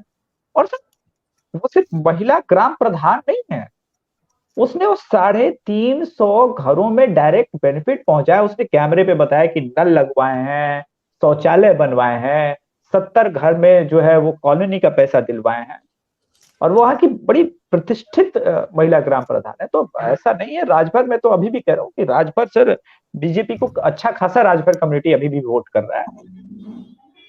जी next, Rajesh Upadhyay, as per Phalodi सट्टा बाजार 300 प्लस। ये समाचार तो आपका मुझे सही नहीं लगता। 232 300 का जब मैंने पता किया था तो 4 रुपए का रेट था 300 का, और 250 पे 45 पैसे का रेट था। इतना कम सर? कम है तो जीत की ज्यादा हम सोच रहे हैं कि 250 पे थोड़ा सा पैसा देते तो हम लगाते सर। अच्छा ठीक है। Next, you are underestimating power of namak, Rajesh Upadhyay. सही है, नमक का पावर तो है सर।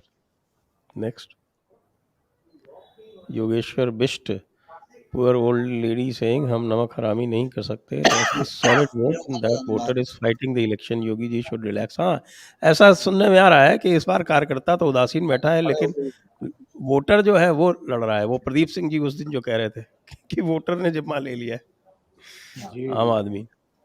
नेक्स्ट,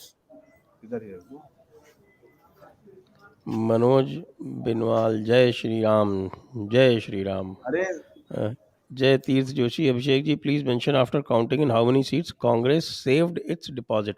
हाँ वो तो ये तो हम आंकड़ा आ गया है, बताएंगे अवश्य आई मीन बताएंगे, ये कैसे मैं मिस कर सकता हूँ। वो तो बहुत अवश्य। नेक्स्ट,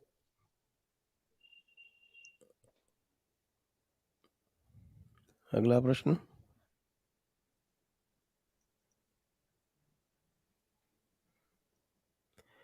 प्रवीण कुमार सर, अगर वोट में 20% का अंतर है बीजेपी एसपी में, तो बीजेपी से केवल 10% वोट निकलना है, फिर दोनों साइड बराबर हो जाएगा। अरे 10% वोट निकलेगा तो दूसरी तरफ 10% जरूरी है, सारा का सारा एसपी में जाएगा।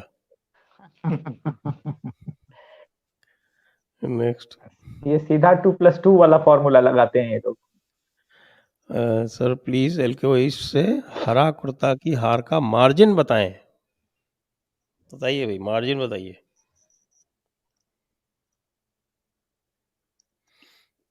एग्जैक्ट मार्जिन अभी पूछेंगे तो कैसे ये कहा जाए, थोड़ा सा मुश्किल सवाल हो जाता है, क्योंकि ईवीएम में कितना बंद हो गया है, मार्जिन है लेकिन अब कितना है ऐसे पूछिएगा तो सर दिक्कत हो जाएगा।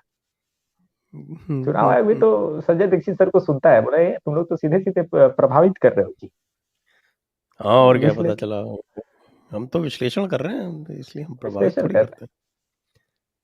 तो विश्लेषण में तो ये तो एग्जिट पोल की बात है, हम एग्जिट पोल में बता सकते हैं थोड़ा बहुत कि हाँ भाई हाँ, इतने जीत फिर वो बताया जाएगा, फिर वो बताया जाएगा मार्जिन, कई सीटों पे मार्जिन बताएंगे। पिछली बार 79,000 से जीते थे, तो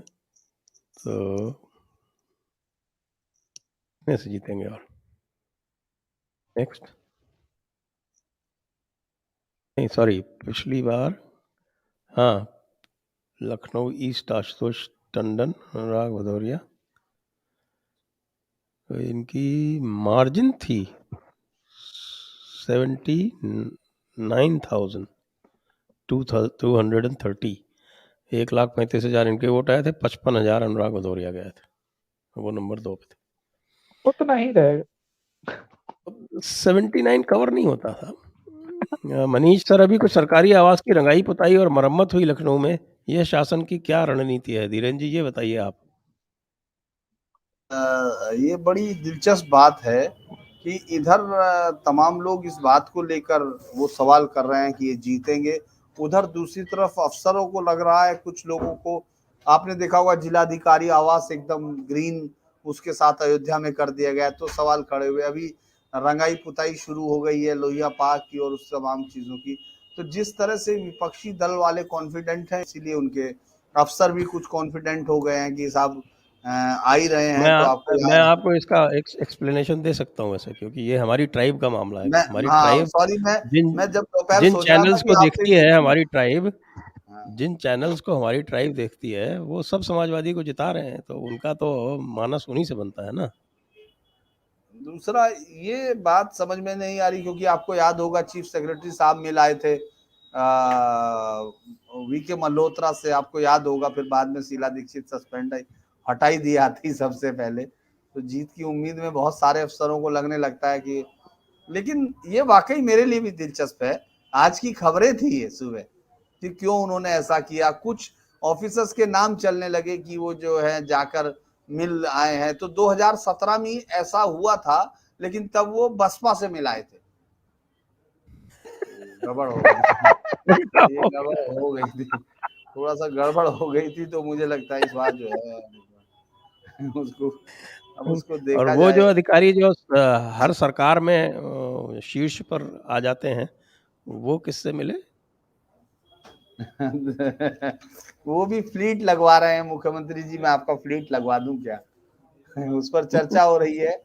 और एक चीज और बड़ी इंटरेस्टिंग है इस बात को, इस बार मतलब बातचीत में जब हम लोग कर रहे थे, तो मैं बहुत ही शीर्ष नेता की बात करूंगा, मतलब इस तरह नहीं, उन्होंने कहा खुल के कि इस बार इस तरह के रॉग एलिमेंट से निपटा जाएगा जो जनता की सेवा के लिए इतने आतुर हो जाते हैं, इतने कष्ट में रहते हैं कि तुरंत जाके वो किसी नए को ढूंढ लेते हैं कि हमको जनता की सेवा कराइए। तो वो इसी तरह से उनको इस बार वो काफी, ये बात काफी चल रही है। आज भी जब मैं बात कर रहा था रैली से बाहर निकल के, क्योंकि रैली में कुछ लोग आए हुए थे, उनमें से ये एक शब्द थे। तो ये बड़ा इंटरेस्टिंग है। और ये उलझा हुआ भी सवाल है कि आखिर ऐसा कोई कैसे कर सकता है अभी से? तो हो रहा है। एग्जिट पोल एक और भी आया है, वैसे मैं आपको बता दूं सभी को कि वो सत्य हिंदी पे ये कहा जा रहा है कि मोदी जी को बनारस में प्रचार प्रसार नहीं करना चाहिए इस तरह से, क्योंकि इस समय यूक्रेन में वॉर चल रहा है। उससे क्या मतलब है सर? दरअसल ये इस बात के लिए भी आज वैसे बोले कि भाई मैं प्रचार कर सकता हूं, मैं मेरी पार्टी का नेता भी हूं। दरअसल ये आपको याद होगा जब कश्मीर में प्रचार में गए थे, आपको याद होगा तब भी ये कहा गया था कि साहब कभी कोई प्रधानमंत्री नहीं उतरा। तब उनको दिखाया गया कि इंदिरा गांधी जब इसको फारूक अब्दुल्ला को हराने के लिए लगभग 13-14 दिन वहां रह गई थी। अब एग्जैक्ट दिन मुझे नहीं मालूम है, लेकिन आपको याद होगा कि वो उस समय भी आया था। तो हर बार यही बात है, मतलब एज ए पत्रकार मेरे लिए दोनों पार्टियों में जब भी मैं बात करता हूँ, एनालाइज करता हूँ, तीनों या किसी भी पार्टी में, हम लोग किसी को किसी पे अपने मन से तरजीह नहीं दे सकते, लेकिन इस तरह के लोग, जिस तरह की राजनीति, जिस तरह की घृणा, उनमें वैचारिक वो नहीं है कि भाई विचारधारा हो या वो एक बस व्यक्तिगत घृणा है कि साहब ये हार क्यों नहीं रहा, साहब जब मैंने कह दिया तो इसको हार जाना चाहिए। वो मेरे हारने से नहीं हारेगा ना भाई, मेरे कहने से, वो तो जनता के वोट से। आज भी जब मोदी जब बातचीत कर रहे थे, उनको ये बात मालूम है कि किस तरह से इस बात के लिए मुद्दा बनाया जा रहा कि जंग चल रही है, वो लोग आ रहे हैं। और शायद मुझे लगता है फिजी का मामला आपको याद होगा, 1987 शायद, मुझे तो जहां तक याद है, फिजी में जब हम लोगों को जब हिंदुस्तानी भारतवंशी जीत गए थे वहां, तो किस तरह से वो कर्नल रातू समारा या सम नेम था जिसने तख्ता पलटा था, और इस हिंदुस्तान की सरकार ने किसी तरह का कोई अपोजिशन भी नहीं किया था। मैं नहीं कह रहा कि किसकी सरकार थी, मैं इस देश की हालत बता रहा हूँ। तो ये वो तमाम लोग वो हैं जो उस वक्त उस सरकार की तारीफ कर रहे होंगे कि अच्छा हुआ वो लोग बाहर हैं, तो इससे क्या लेना देना, वो तो उनके पूर्वज हमारा देश छोड़ के चले गए। अभी ये दूसरों के पूर्वज ढूंढ रहे हैं ताकि ये कह सके कि साहब इनको मोदी जी वापस नहीं ला पाए। चलिए करण नैनवाल जी कह रहे हैं कि once Yogi ji wins he should take BJP UP in his hands and make someone good as party chief. BJP UP organisation needs mass firing and Yogi loyalist now. अब वो जो है वो मैंने आपको पिछले वाले एपिसोड में जो बताया था कि ये जो एक बैलेंस है ये बड़ा कठिन होता है। पार्टी कार्यकर्ता को ज़्यादा भाव दो तो जनता नाराज़ हो जाती है, और तो आप जनता के साथ न्याय करो तो पार्टी कार्यकर्ता नाराज़ हो जाते हैं। तो वो बैलेंस बड़ा मुश्किल होता है। 10 मार्च अरिंदम चौधरी, 10 मार्च अर्थात बृहस्पतिवार अर्थात भगवान विष्णु का दिन, हर हर मोदी घर घर योगी। वाह, ये इन्होंने नया नारा दिया। राहुल महायच, सभी को जय श्री राम। कांग्रेस कितना सीट जीत रही है तथा कांग्रेस की अकर्मण्यता का नुकसान कांग्रेस से अधिक भाजपा को हो रहा है। ये हम तीनों महानुभावों को इसके ऊपर विचार ले लेते हैं। आप अपने अपने नंबर बताएं कांग्रेस के सर, ओंकार जी। कांग्रेस लड़की हैं, लड़ रही हैं, अब तो भाई भी आ गए हैं लड़ने के लिए, लेकिन चुनाव नहीं लड़ी, ये थोड़ा सा आश्चर्य का विषय है। और थोड़ा लोगों को भी हैरान किए होगा कि कहा तो ये था कि लड़की हूं, लड़ूंगी, लड़ सकती हूं, लेकिन लड़ी नहीं। और बीच में तो इतनी शायद ओवर कॉन्फिडेंट हो गई कि गोवा भी घूम आई, उत्तराखंड भी, पंजाब भी।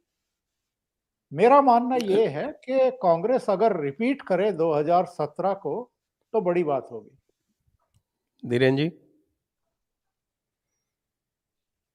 आप म्यूटेड हैं।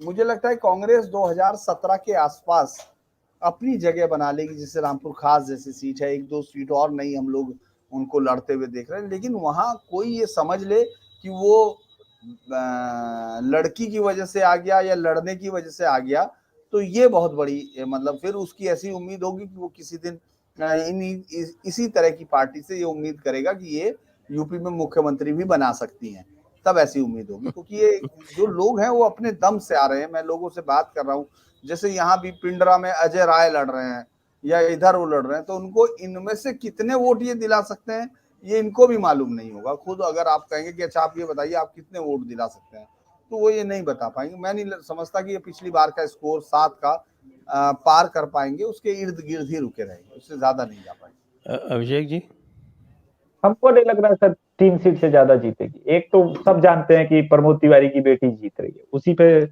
सब बोल रहे हैं, लेकिन एक वो सीट के अलावे सर लल्लू तो नहीं, फिर जब अध्यक्ष ही हार रहा है तो बाकी क्या बचा। लल्लू तो नहीं जीत रहा।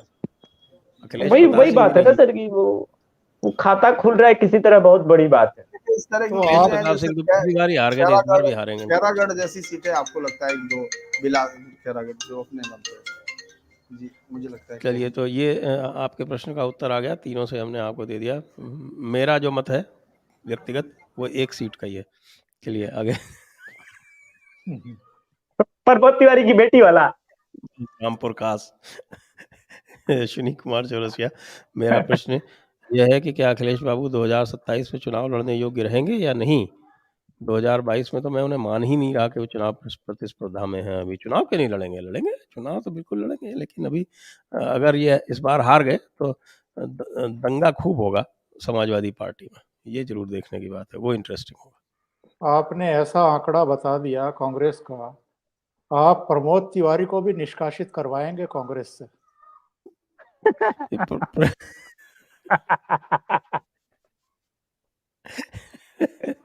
नेक्स्ट। अगला प्रश्न। अंकित आदरणीय, क्या भविष्य में राजा भैया भारतीय जनता पार्टी ज्वाइन कर सकते हैं, क्योंकि वो भी राष्ट्रवादी लगते हैं? राजा भैया को तो अगर लिया जाना होता तो ले लेते। मुझे नहीं लगता कि वो कई शामिल सीट पे किए हेल्प जाएंगे। जरूर किया लेकिन राजा भैया ने बीजेपी, ये बात मैं किए ना, कहूंगा, बिल्कुल, कई बिल्कुल। सीटों पे हेल्प करी है। जी, अगला प्रश्न।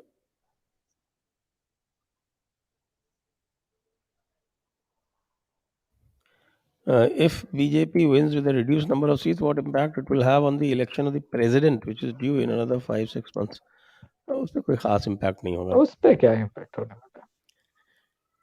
पिछली बार 65-66% वोट आए थे, तो इस बार 60% आ जाएंगे ज्यादा से ज्यादा, और क्या होगा। और कई दल हैं जो बीजेपी के साथ नहीं है, वो भी मदद करते हैं उस समय।